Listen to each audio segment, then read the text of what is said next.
Živjo in dobrodošli na Red Orbit webinarju številka 7. Danes govorimo o vedenju potrošnikov v času krize in z nami je Petra Čadež. Petra ima več kot 20 let izkušenj v marketingu, pred leti vodja službe za tržno komuniciranje na Simobilu, potem dolga leta na različnih pozicijah znotraj skupine Telekom Avstrija, zadnje par let pa direktorica marketinga za delikatesne namaze v Atlantic Grupič. Poleg tega pa Petra še zelo aktivna v različnih stanovskih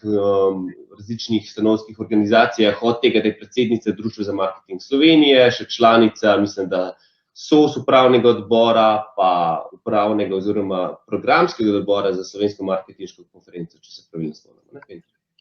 Res je. Danes mislim, da imamo super tematiko, odlično sogovornico z dolgoletnimi izkušnjami in bo ogromno vprašanj, tako kot ponavadi na desni strani imate chat, sprašujte, probala bova na čim več teh vprašanj odgovoriti.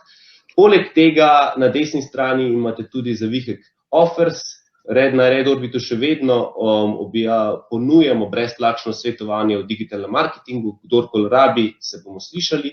Hkrati sva se pa s Petro tudi odločila, da danes štartava oziroma probava z eno anketo v smislu, kako nakupujete. Torej, na desni strani pod poli imate anketo že objavljeno, ali kupujete ekskluzivno vse samo na spletu, ali kupujete bolj offline, v fizičnih trgovinah, res nas zanimajo, kakšni bojo na koncu odgovori in bova probala kaj komentirati. Toliko na hitro, zdaj pa greva kar s Petra midva malo na vprašanje, pogovor, nekaj vprašanj smo tudi že dobili preko e-maila, nekaj sem jih jaz pripravil, tako da najbolje, da kar štartava. Potrošniško vedenje se je po moje zelo spremenilo, se pravi, tu kljub temu, da internet je bil de facto že pred krizo, rečva, in vsi smo na dnevni ravni na internetu, na mobilnih napravah, v službi, se je večina nakupovanja še vedno dogajala v fizičnih trgovinah, fizičnih poslovalnicah. Zdaj se je praktično to zelo, trenutna situacija to zadevo kar precej spremenila. Po tvojem mnenju, glede na to, da se je zaključek nakupnega procesa, se pravi, kje zaključimo in opravimo nakup, tako drastično spremenil, ali to tudi vpliva in kako to vpliva na predhodne faze nakupnega procesa? Ja, najprej lep pozdrav vsem, dobro jutro. Absolutno imaš prav, Andraž, se pravi, bomo tudi videli v tej naši spletni anketi, mislim, da tudi naj oba zelo zanima, kakšno je mnenje publike ali pa dejansko realno stanje, ki nakupujejo. Veliko se je spremenilo. Jaz bom zdaj v svojem odgovoru se vse na začetku še vedno navezala, mogoče, da postrežem par podatkov. Mislim, da sredini marca, po podatkih Nilsna, je retail v regiji, govorimo Hrvaška, Slovenija, Srbija, zrasel za 60%. Zdaj so se te številke umirile v Sloveniji, recimo porast na lansko leto samo še 7%, v Srbiji in na Hrvaškem še okrog 40%. Kar pa absolutno se je spremenilo, pa je to naše vedenje kot potrošniki, ne. Samo ene par takih zelo korenitih sprememb je, da verjetno danes v fizičnih trgovinah nihče ne uživa v nakupu. Se pravi, nakupi so planirani, nakupi so večinoma redkejši, nakupujemo z nakupovalnimi lističi, se pravi, imamo zelo, bom rekla, shopper vedenje, je zelo jasno, kam grem, kaj kupim. Nakupuje več moških. To je definitivno en tak, mislim, fenomen. Zdaj so moški tisti, če gremo, da smo v fazi Maslove piramide nekje na nivoju varnosti, se pravi zelo nizko in ne vem, se bomo zelo počasi premikali nazaj gor. Se pravi, ja. In kaj je tukaj za izpostaviti, je seveda to, da v spletnih trgovinah ne stojimo pred polico, ne gibamo se v fizičnih trgovinah in je torej tudi nakupovalni proces ali pa proces odločitve, nabiranja informacij absolutno drugačen. Če se jaz navežem na mojo, bom rekla, stroko ali pa marketing, se bo zdaj sigurno izkazalo, a so blagovne znamke ves ta čas delale svojo domačo nalogo in je izdelek v top of mindu, In morda je to tudi ena lekcija, verjetno se bova potem premaknila na temo, ali zdaj oglaševati ali ne. Absolutno je odgovor ja. Se pravi, če zdaj brand ni v top of mindu, če zdaj ni zelo visoko v mentalnih vzorcih potrošnika, potem ga verjetno ni v košarici, pa naj bo ta spletna ali pa fizična. Tako da mislim, da redno spremljamo to in ja, vedenje se je kar precej spremenilo. Tudi zaradi tega in tudi mislim, da bomo zdaj v obdobjih videli. Ne? Na začetku smo bili v obdobju paničnega delanja zalog. In tam imamo kategorije, ki so zrasle po 400-500%, verjetno si lahko predstavljate, da je bila to moka, kvas, testenine, konzervirana hrana, riž in seveda svetovni fenomen WC papir. Na drugi strani smo pa zdaj že prišli v neko fazo, kjer smo v restrikcijah, smo nekje zaprti, ampak se mi zdi, da je velika večina našla dobro plat te zaprtosti v domu, ker naenkrat smo začeli se ne več dolgočasiti, začeli smo kuhati, začeli smo se ukvarjati s svojo družino in absolutno mislim, da temu tudi nakupi sledijo. Ne? Tako da jaz upam, da sem vsaj delno odgovorila na vprašanje, Andraž. Ja, sigurno. Zelo zanimivo mi je bilo to, da si se navezala na Maslovo teorijo oziroma hierarhijo nekako. Malo si že odgovorila na to, ampak mogoče še malo greva tule v globino. Se pravi, občutek je, da smo v prvi fazi, ali pa pred krizo smo že zelo veliko kupovali v smislu commodity izdelkov.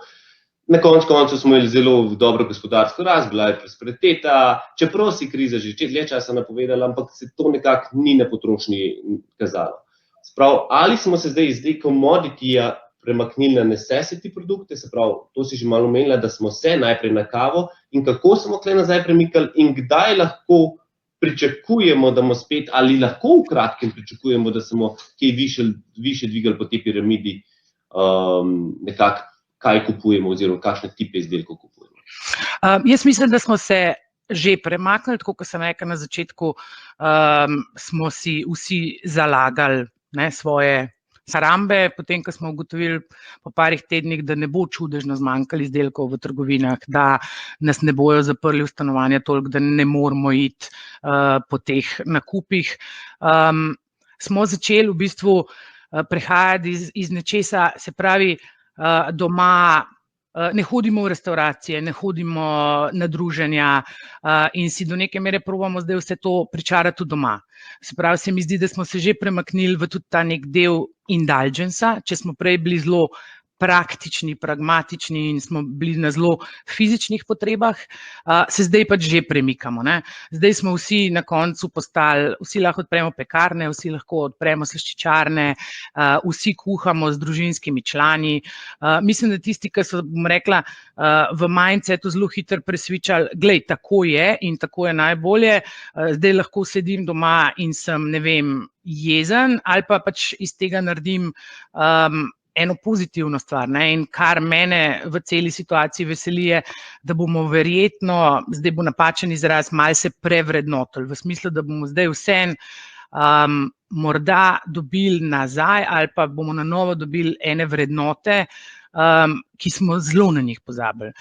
In mislim, da bo temu do neke mere sledilo tudi obnašanje pri nakupovanju. Se pravi, se mi zdi, da ni več tega, te panike in zadovoljevanja fizičnih potreb, kakor je v tem nekem distant socializingu smo začeli uživati in smo si nekako naredili, rekla, svoje življenje vsaj približno vzdržno, nekateri pa v bistvu so ugotovili, da v enih stvarih celo veliko bolj uživajo kot prej v vsakodnevnem norem ritmu. Ne? Ja, tudi naši podatki pokažejo zelo podobno. No.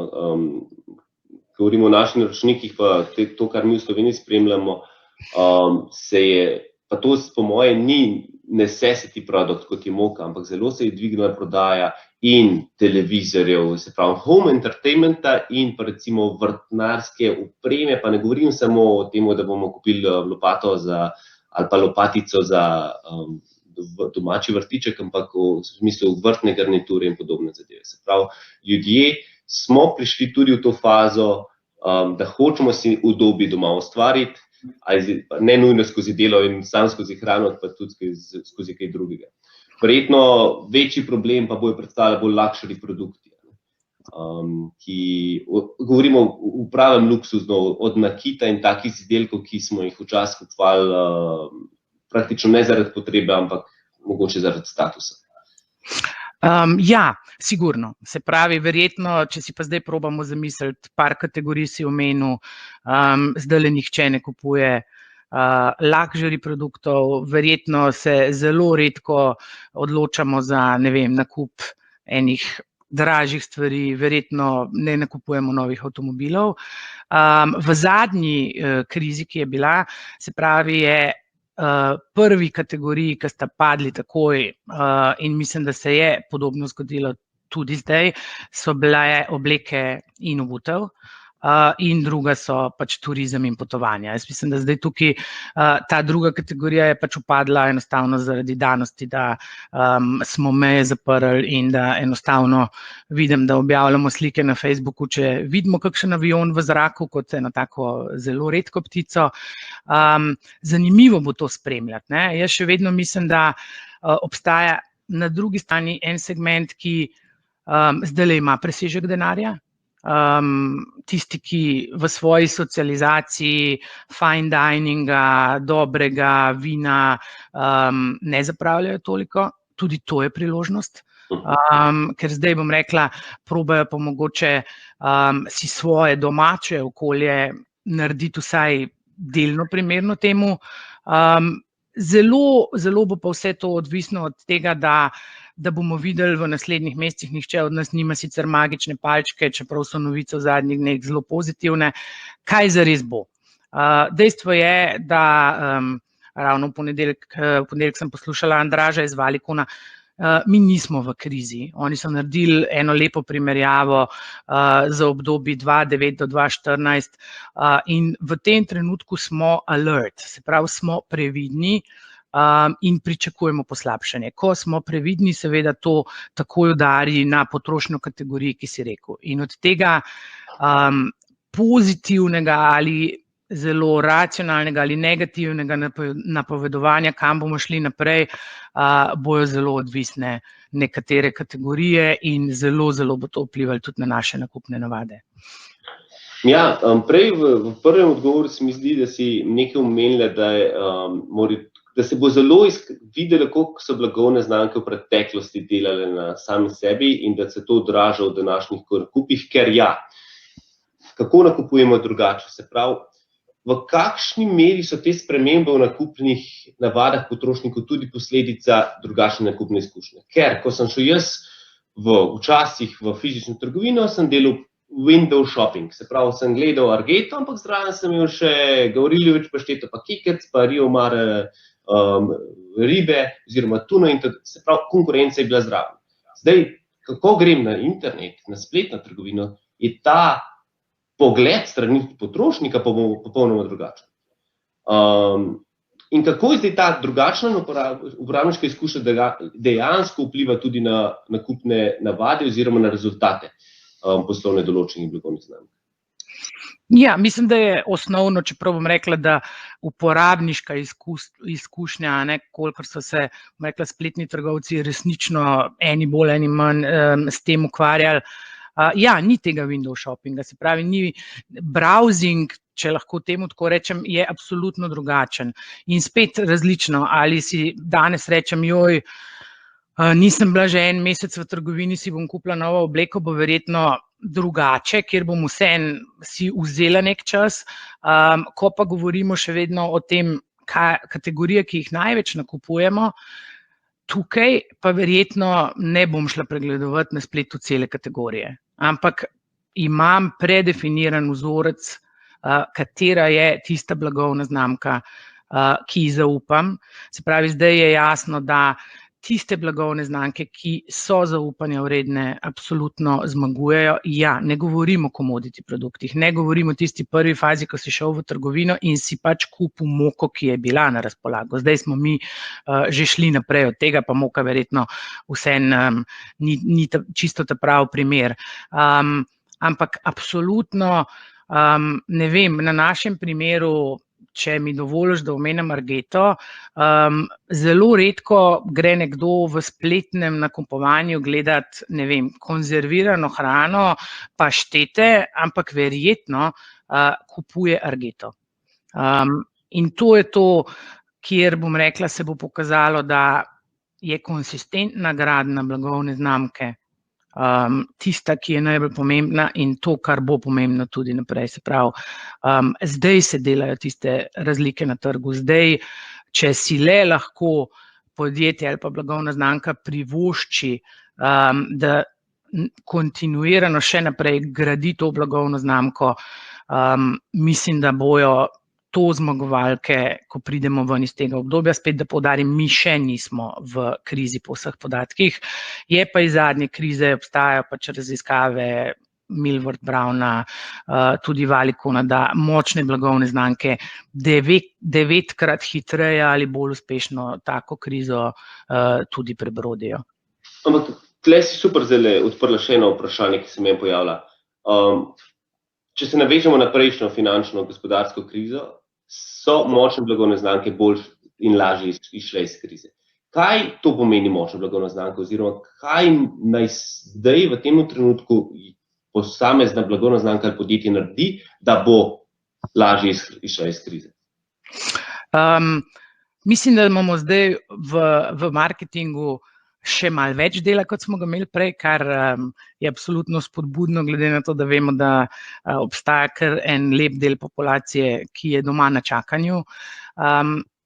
Od prvega trenutka, prvi trenutek se je začel že veliko prej, resnično dnevno spremljati. Se pravi, najbolj pomembno je jasno spremljanje sentimenta potrošnikov. Zelo jasno slediti informacij je na voljo. Mi delamo sicer tudi svoje raziskave, ampak načeloma, bom rekla, Nielsen, Ipsos, Valicon ponujajo goro informacij, ki so zdaj javno dostopne, kjer res dnevno ali tedensko merimo sentiment, v katero smer se spreminjajo potrošniki.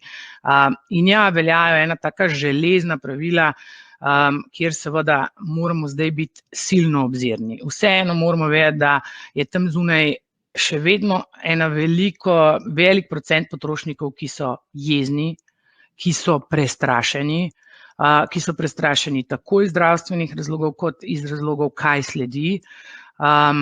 Nekateri so se, bom rekla, zelo lepo adaptirali in vse to je nekako treba imeti v mislih.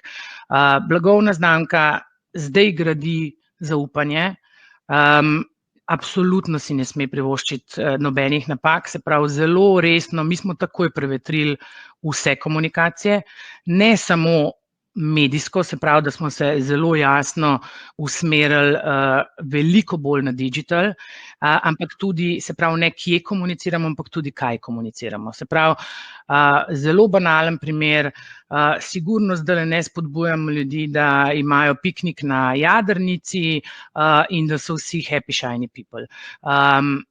Ljudje niso v takem sentimentu, vsaj večina njih ne. Ampak je to treba seveda redno spremljati in stalno ugotavljati, kje je tista tvoja relevantnost, biti zelo, če je le možno, lokalno relevantni, pa nas je to zelo pomembno, ker smo na ogromnem številu trgov, in pa se spet sproti prilagajati. In če to je ena faza, ki jo dnevno počnemo, smo v enem takem washing machineu prilagajanja, kje lahko mi kot blagovna znamka ponudimo dodano vrednost. Zelo hitro smo ugotovili, katere so tiste vsebine, ki jih potrošniki iščejo na spletu.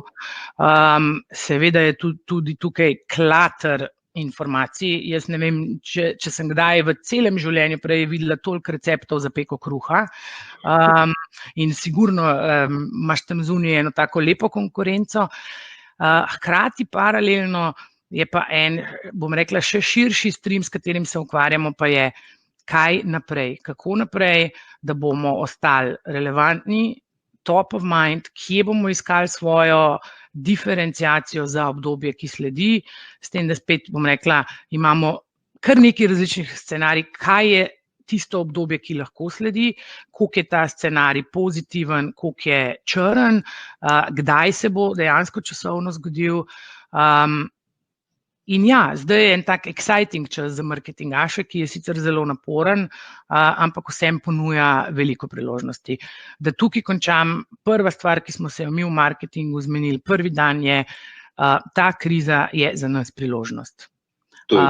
Morda na koncu ne bo čisto tako, ampak jaz mislim, da je to mindset, s katerim mora operirati marketing kot tak, in jaz tudi vem, da potem vlečemo naprej celotno organizacijo, bom tako rekla, nekako setiramo tempo, kako tečemo naprej in kaj vse imamo pripravljeno. Sigurno je tudi delno frustracija, ker danes pripraviš 3 scenarije, ki jutri pač več na novih podatkih, na novih zadevah niso relevantni, ampak hkrati pa lahko to pogledamo tudi z neke zabavne plati. Ja, imamo kar nekaj vprašanj, ki se tudi malo navezuje na to, kar si zdaj omenila. Mislim, da in Anja in Urška sta vprašali, pa mogoče še kdo, ali se zazna več nakupov slovenskih izdelkov?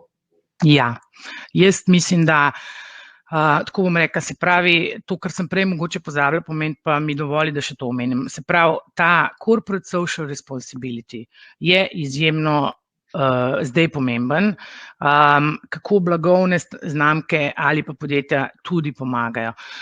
In ena stvar, ki jo jaz opazim na spletu, so te lokalni izdelki, lokalne gajbice, lokalne tržnice. Zelo hitro so se začele te neke pobude, ki sicer nikdar ne zamrejo, ampak se mi zdi, da je to ena taka pozitivna sprememba, dajmo podpreti lokalno, dajmo pomagati drug drugemu, ker mi vemo, da če, bom rekla, neka mala lokalna trgovina ne bo 3 mesece imela prometa, verjetno vemo, kakšna je njihova usoda. Se mi zdi, da smo zelo, zelo stopili in da zdaj to pa sem na začetku omenila, če se le da poudarek na tej neki lokalnosti, mislim, da ljudje to absolutno upoštevajo. S tem, da moramo pa seveda vedeti, da, tako kot sem na začetku omenila, ko pa fizično gremo v trgovino, smo pa na takem avtopilotu, ker verjamem, da nikomur od nas v maski z rokavicami, jaz rada nakupujem, pač poklicno, meni zdaj iti v trgovino absolutno ni niti malo zabavno. Tako da in tudi mi gledamo, kako bomo rekli, prestreči tega šoperja na njegovi poti, ker se je ta njegova nakupovalna pot popolnoma spremenila, ampak ja, odgovor je, podpiramo lokalno. Zdi se mi, da tukaj imamo eno priložnost, ki se bojo te naše mogoče malo vedenja in vrednote vse spremenile v plus. Ta kriza bo prinesla tudi ene take lepe spremembe, jaz res verjamem. Se strinjam, ampak še eno vprašanje glede lokalnih produktov, tudi v Daniji, ali je zdaj pravi trenutek in smiselno predstaviti nov produkt, ki je slovenski, torej gre za slovensko blagovno znamko? Težko vprašanje. Jaz bom rekla, mi smo v tem trenutku ustavili lansiranja novih proizvodov, ker menimo, da nimamo pozornosti potrošnika. Vkolikor pa je, recimo bom rekla, morda pa, če je to produkt, ki v tem trenutku rešuje en konkreten primer, ki ga ljudje imajo, potem je to sigurno dobrodošlo in je to priložnost. Mi smo ocenili, da nimamo toliko pozornosti potrošnika, da smo zdaj, bom tako rekla, tudi iz neke uvidevnosti mi tisti, da bomo nekako nasilni do potrošnikov. Če pa je ta produkt v tem obdobju relevanten, pa mislim, da ja. Super. Malo se bom navezal še na prejšnji pogovor, ki sem ga imela v vlogi marketinga. Tudi par vprašanj se na to tematiko pojavili. Se pravi, če lahko povzamem, pa povej, če se tvoj odgovor povzamem, pa povej, če sem prav razumel.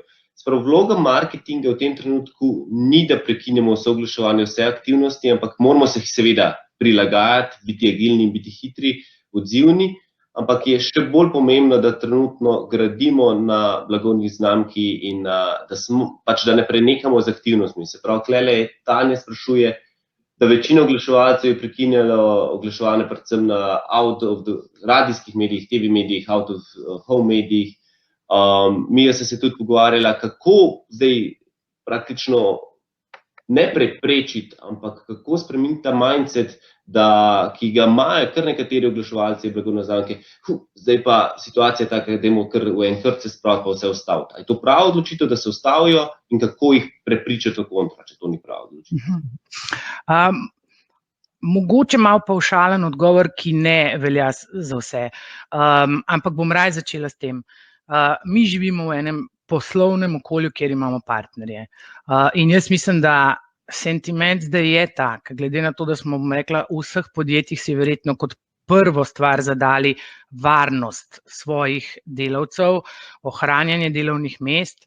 Jaz mislim, da mora to veljati povsod. Se pravi, če je le mogoče, mi razumemo v nekem, če sem jaz zdaj na strani podjetja ali naročnika, da je to tripartitno sodelovanje med mediji, agencijami in blagovnimi znamkami je partnersko in je bilo partnersko že prej. In mi vsi vemo, da jutri ne bo nič boljše, če se bodo, da grdo rečem, potopile vse agencije in vse mediji. Potem bomo blagovne znamke zelo ostale same. Se pravi, če je le možno, najprej apeliram na to, da se te partnerski odnosi v največji možni meri ohranjajo. Zdaj pa, če konkretiziram, sigurno obstajajo kategorije, kjer je trenutno žal bilo zelo nujno ustaviti oglaševanje. Se pravi, verjetno turistične agencije v danem trenutku resnično težko vlagajo budžete, ker je njihova prihodnost precej, bom tako rekla, se jo težko napove. Definitivno jim ne gre zdaj v tem trenutku zavidati. Moje mnenje pa je, da tudi vsa podjetja, ki se borimo s tem, da ko na prvo mesto postavimo varnost delavcev, delovna mesta, sigurno bomo imeli ene posledice. Ampak če se le da, sem jaz strogi zagovornik, da ne rešujemo poslovnega rezultata na plečih marketinških budžetov. Ker imamo pa res zdaj že dovolj podatkov in informacij, da je zdaj tisti trenutek, če je seveda le možno, vlagajte, predvsem v gradnjo blagovne znamke. Se pravi, zdaj bom tako rekla, neka teorija priporoča manj taktičnih aktivnosti, pa več teh nekih dolgoročnih aktivnosti, ki pozicionirajo blagovno znamko.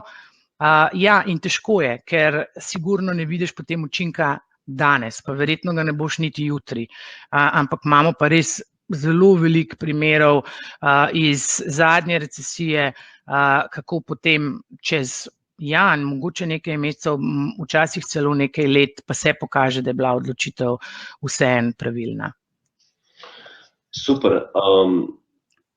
Prejle sem malo govorila že o tej uporabniški izkušnji na internetu, da se je spremenila, pa se bi mogoče malo kaj vrnil.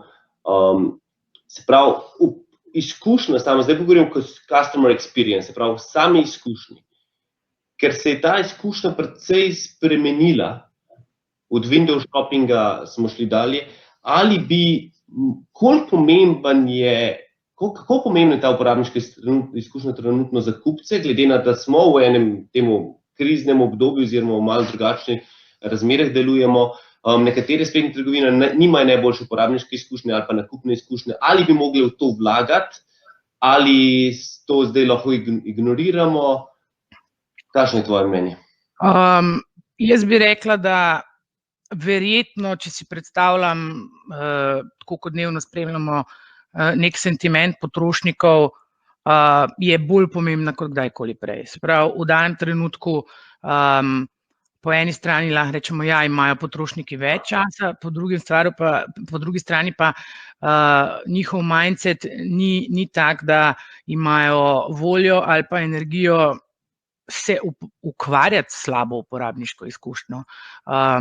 In sigurno, spet bom rekla, tisti, ki jo imajo in tiste blagovne znamke in produkti, ki bodo zdaj tudi na tem področju prednjačili, se bojo zasidrali nekje pri potrošnikih z dobro izkušnjo in bo verjetno to absolutno pomagalo tudi v prihodnje. Ja, tlej še en dober komentar bil, oziroma vprašanje povezano s tole, ki so imeli window shopping, malce dol, samo da ga najdem. Klemen je komentiral oziroma sprašuje, ali bo window shopping na spletu zamenjal recommendation shopping, torej večje zaupanje v mehanizme priporočenih izdelkov. Verjetno se to tudi malo navezuje na top of mind blagovnih znamk, neki vrst recommendation. Čeprav razumem vprašanje, je ta recommendation že kar nekaj let veliko bolj pomemben. Se pravi, samo obnašanje raziskovanja produkta na spletu se zelo jasno nanaša na točno to, da pridemo do konca Googla, da preberemo vsa mnenja. Pirov, ki jim zaupamo z nekimi vzorci ali pa strokovnjakov, po drugi strani vsi vemo, da najbolj zaupamo word of mouth ljudi, ki so v naši bližini in jih imamo v svojih možganih za relevantne, verodostojne. Se pravi, ja, ampak zdaj jaz težko napovem, koliko več, ampak tako mislim, da smo bliže zelo, zelo tam že v zadnjih letih. Se pravi, sigurno pa se veselim spremljati tudi te trende, kako bojo šli naprej. Nimam pa zdajle magične palčke, da bi rekla, ja, v 20% bo to še bolj poudarjeno. Ja, super. Moje mnenje je pač, moja teorija je, da na internetu imamo zdaj dve glavni ciljni skupine spletnih nakupovalcev. Ena, ta target grupa ali pa ena skupina so bili uporabniki ali pa so uporabniki, ki so že v preteklosti kupovali na spletu. In se je mogoče ta frekvenca nakupov ali pa število nakupov samo povečalo. Obstaja pa druga, mogoče zdaj bolj zanimiva skupina uporabnikov, ki v preteklosti sploh niso upravljali spletnih nakupov, pa so jih zdaj zaradi te situacije začeli. Se pravi, začeli so online kupovati. Kako misliš, da se bo to odražalo v prihodnosti? Ali bo pač ta druga skupina, ta novi spletni nakupovalci, bojo ohranili svoje navade tudi, ko bomo šli iz tega lockdowna, ko bo možno, bojo fizične trgovine spet odprte, ali se bojo vrnili čisto stare vzorce? To je pa po mojem meni tak najbolj exciting del tega, kar se zdaj dogaja. Spet, zanima me procent, sigurno se ne bojo vsi vrnili v svoje stare vedenjske vzorce. Ne znam si napovedati koliko, ampak jaz mislim, da en velik del teh bo ostal na spletu. Morda splet ne bo popolnoma zamenjal njihovega potrošniškega vedenja, ampak bo vsaj postal del. In mislim, da ko bojo ugotovili, kakšno uporabniško izkušnjo splet danes lahko ponuja, kako je, bom tako rekla, to enostavno in tako naprej, mislim, da bo velika večina njih tukaj tudi ostala. In to je en tak, bom rekla, ta digitalizacija prej popolnoma online avrt ljudi je sigurno ena najbolj zanimivih stvari, ki se je zgodila v tem času. Predvsem zaradi tega, če razmišljamo, da smo ljudje po inerciji zelo, zelo proti spremembam. Se pravi, ne maramo sprememb.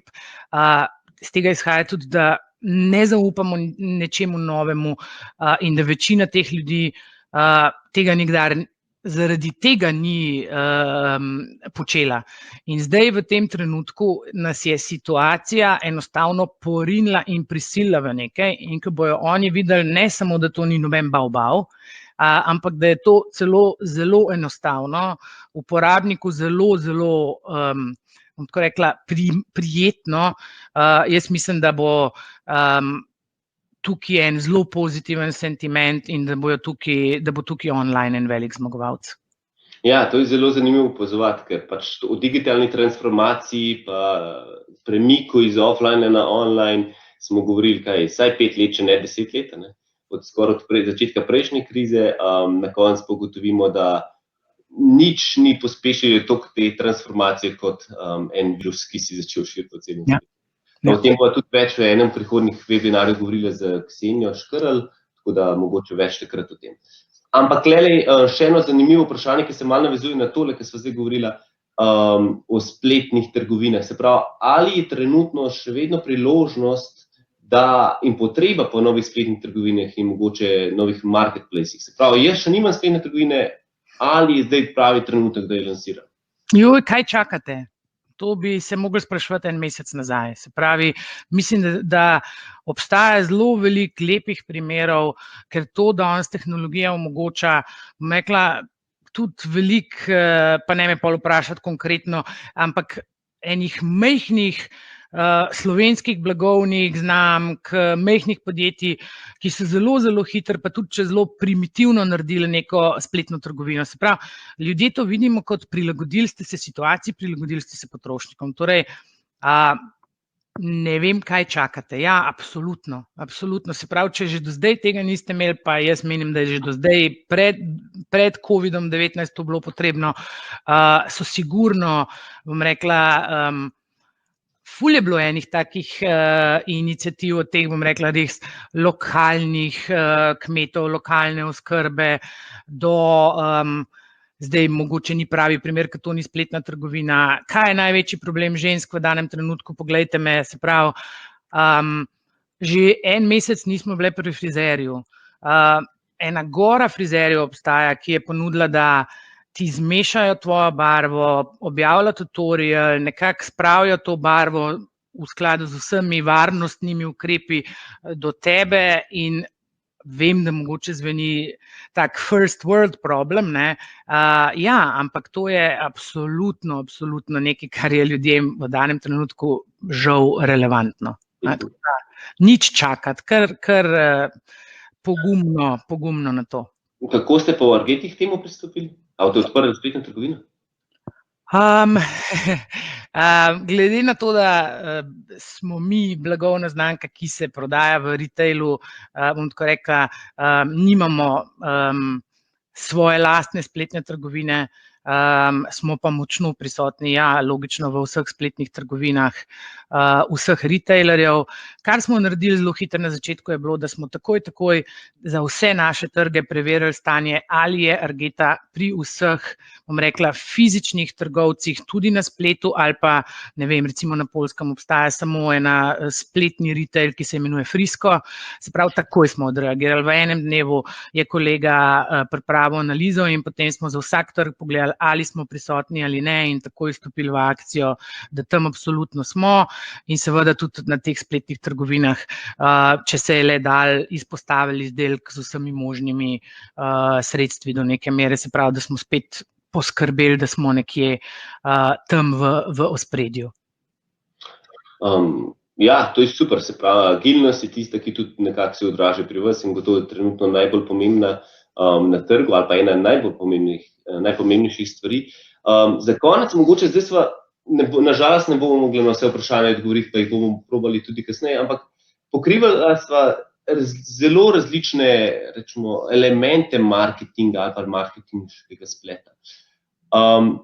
Ugotovila sva, da večina, če zdaj govorijo o tem klasičnih 7 P-jih ali pa 15 P-jih, kakorkoli različne teorije govorijo o temu, večina teh P-jev se je spremenila.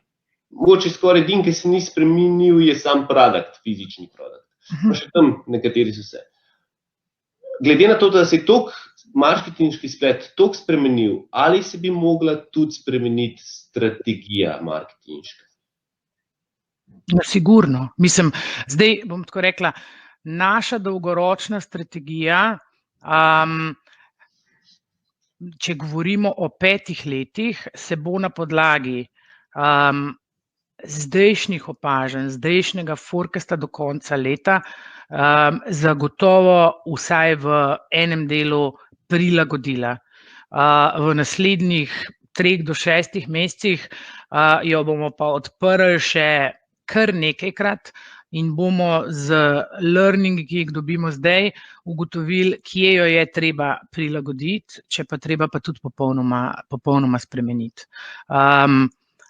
Ja, nekatere strategije, jaz mislim, da se verjetno niti ne bojo, pa se bojo spremenile mogoče taktike, prerazporedile, prilagodili ali pa zamenjali kakšni pej znotraj spleta, ampak ja, to je sigurno en, bom grdo rekla, dokument, ki ga bo treba odpreti, če ga brand že ni. Ok, klele se še eno vprašanje parkrat pojavilo. Kaj narediti v primeru, da delaš v turističnem sektorju, potovalne agencije? Ja. Jaz ne čutim se kompetentne in poklicane, da bi našla tukaj relevantno rešitev. Lahko vam samo povem, da jaz mislim, da vsi komaj čakamo, da lahko kam gremo. In glede na to, da če veste ta podatek, pa probate še majčkeno raziskati, bojo zdaj te podprimo lokalno, rešimo delovna mesta, ne vem, ostanimo v Sloveniji. Verjetno eni taki apeli, ki nič narobe ni z njimi, da se iskreno pove, poglejte, ali bo 1000 ljudi ostalo brez delovnih mest, ali pa lahko kaj naredimo. Jaz mislim, da zdajle smo ljudje silno dovzetni za take stvari. Toliko enih dobrodelnih stvari nismo videli že dolgo. Se pravi,